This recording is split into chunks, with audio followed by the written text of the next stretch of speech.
আম্মাজান আয়েশা রাদিয়াল্লাহু তাআলা আনহাকে যখন জিজ্ঞেস করা হতো যে কাইফা কানা খুলুকু রাসূলিল্লাহ, হে আম্মাজান আমাদের প্রিয় নবীজির আচরণ কেমন ছিল, তিনি বলতেন কানা খুলুকুহু আল কোরআন।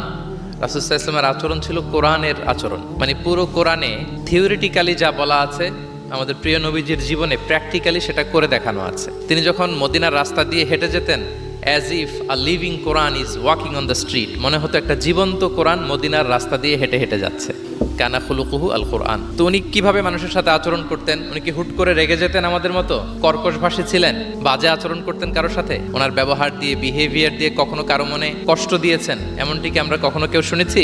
না, নেভার এভার। আল্লাহ তাআলাও কিন্তু কর্কশ ভাষীকে, অশ্লীল ভাষীকে, কঠোর ভাষীকে তিনি পছন্দ করেন না। এবং মুমিন মাত্রই সে ভদ্র হবে, নম্র হবে, সুভাষী হবে। এবং এই সুন্দর আচরণ বা কোমল আচরণকে আল্লাহ রাসূল সাল্লাল্লাহু আলাইহি ওয়াসাল্লাম সব কাজের অলংকার বলেছেন। যেই ব্যক্তি থেকে কোমলতাকে সরিয়ে নেওয়া হয়েছে তার থেকে সব ধরনের খায়েরকে সরিয়ে নেওয়া হয়েছে। যার মধ্যে কোমলতা নেই, মানে সুন্দর আচরণ নেই, তার মধ্যে কোনো খায়ের নেই, তার মধ্যে কোনো কল্যাণ নেই। আমরা যদি আল্লাহ রাসূল সাল্লাল্লাহু আলাইহি ওয়াসাল্লামের পুরো বায়োগ্রাফিটা একটু স্ক্যান করি, সংক্ষেপে দেখার চেষ্টা করি, তাহলে দেখব যে তিনি বড় ছোট, নারী পুরুষ, শত্রু বন্ধু নির্বিশেষে সবার সাথে খুব অমায়িক আচরণ করতেন, চমৎকার আচরণ করতেন।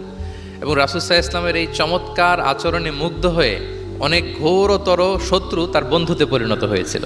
সুবহানাল্লাহ বিহামদি। এবং এত ভালো আচরণের অধিকারী ব্যক্তিত্ব হয়েও তিনি আল্লাহর কাছে দোয়া করতেন যে আল্লাহ, আপনি আমার দেহটাকে, আমার দেহ সৌষ্ঠব, আমার দৈহিক অবয়ব যেরকম সুন্দর করেছেন, আমার চরিত্রটাকে, আমার আচরণটাকেও আল্লাহ আপনি সুন্দর করে দিন।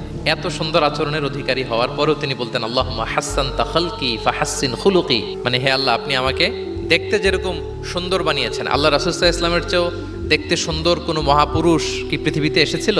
এত সুন্দর মানুষ হওয়া সত্ত্বেও তিনি আল্লাহর কাছে দোয়া করতেন, আল্লাহ, আমি দেখতে যেমন সুন্দর, আমার আচরণটাও যেন তেমন সুন্দর হয়। আপনারা আয়নার সামনে দাঁড়ালে এই দোয়াটা পড়েন, আয়নার সামনে দাঁড়িয়ে এই দোয়াটা পড়তে হয় যে আল্লাহুম্মা হাসসানতা খালকি ফাহাসসিন খুলুকি, আল্লাহ আমাকে দেখতে যেরকম সুন্দর বানিয়েছেন, আমার আচরণটাও আপনি সুন্দর করে দিন। আম্মাজান আয়েশা রাদিয়াল্লাহু তাআলা আনহাকে যখন জিজ্ঞেস করা হতো যে কাইফা কানা খুলুকু রাসূলিল্লাহ, হে আম্মাজান আমাদের প্রিয় নবীজির আচরণ কেমন ছিল, তিনি বলতেন কানা খুলুকুহু আল কোরআন।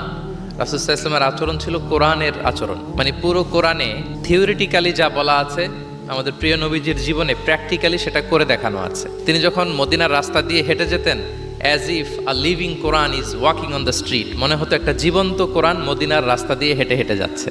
কানা খুলুকুহু আল কোরআন। তো উনি কিভাবে মানুষের সাথে আচরণ করতেন? উনি কি হুট করে রেগে যেতেন আমাদের মতো? কর্কশভাষী ছিলেন? বাজে আচরণ করতেন কারোর সাথে? ওনার ব্যবহার দিয়ে, বিহেভিয়ার দিয়ে কখনো কারো মনে কষ্ট দিয়েছেন এমনটি কি আমরা কখনো কেউ শুনেছি? না, নেভার এভার। আল্লাহ তাআলাও কিন্তু কর্কশ ভাষীকে, অশ্লীল ভাষীকে, কঠোর ভাষীকে তিনি পছন্দ